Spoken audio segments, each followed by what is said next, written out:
ಇನ್ನು ಜಮ್ಮು ಕಾಶ್ಮೀರ ಪ್ರವಾಸಕ್ಕೆ ಅಂತ ತೆರಳಿದ್ದಂತಹ ಬೆಂಗಳೂರಿನ ಮೂವರು ಮೃತಪಟ್ಟಿರತಕ್ಕಂತಹ ಘಟನೆ ಜಮ್ಮು ಕಾಶ್ಮೀರದಲ್ಲಿ ನಡೆದಿದೆ. ಅಮರನಾಥ ಯಾತ್ರೆ ಸಮೀಪದ ಜೋಜಿಲಾ ಪಾಸ್ ಬಳಿ ಈ ಘಟನೆ ನಡೆದಿದೆ ಅಂತ ಹೇಳಲಾಗ್ತಾ ಇದೆ. ಅಮರನಾಥ ಯಾತ್ರೆಗೆ ಅಂತ ಇವರೆಲ್ಲರೂ ಕೂಡ ತೆರಳಿದ್ದು. ಅಮರನಾಥ ಯಾತ್ರೆ ಸಮೀಪದ ಜೋಜಿಲಾ ಪಾಸ್ ಅಲ್ಲಿ ಈ ದುರ್ಘಟನೆ ನಡೆದಿದೆ. ಮೃತರನ್ನ ಬೆಂಗಳೂರಿನ ಒಂದೇ ಕುಟುಂಬದ ಮೂವರು, ಒಂದೇ ಫ್ಯಾಮಿಲಿಯವರು 3 ಜನ ಅಂತ ಗುರುತಿಸಿದ್ದಾರೆ. ಇದರಲ್ಲಿ ಬಾಲಕಿಗೆ ಗಂಭೀರ ಗಾಯವಾಗಿದೆ. ಓರ್ವ ಬಾಲಕಿ ಬದುಕುಳಿದಿದ್ದಾಳೆ. ಜಮ್ಮು ಕಾಶ್ಮೀರದಲ್ಲಿ ಬಾಡಿಗೆ ಕಾರ್ನಲ್ಲಿ ಇವರು ಪ್ರಯಾಣವನ್ನು ಮಾಡ್ತಾ ಇದ್ರು.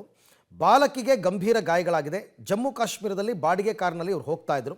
ಎದುರಿಗಿದ್ದ ಕಾರೊಂದು ಕೆಟ್ಟು ನಿಂತಿತ್ತಂತೆ. ಈ ವೇಳೆ ಅದನ್ನು ನೋಡೋದಕ್ಕೆ ಚಾಲಕ ಕಾರಿಂದ ಕೆಳಗಡೆ ಇಳಿತಾನೆ. ಆದರೆ ಹ್ಯಾಂಡ್ ಬ್ರೇಕ್ ಹಾಕ್ತೇನೆ ಇಳಿದುಬಿಟ್ಟಿದ್ದಾನೆ.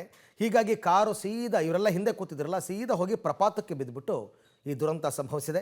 CRPF ಮತ್ತು ಜಮ್ಮು ಕಾಶ್ಮೀರ ಪೊಲೀಸರು ಪ್ರಪಾತದಿಂದ 3 ಮೃತದೇಹವನ್ನು ಹೊರಗೆ ತೆಗೆದಿದ್ದಾರೆ.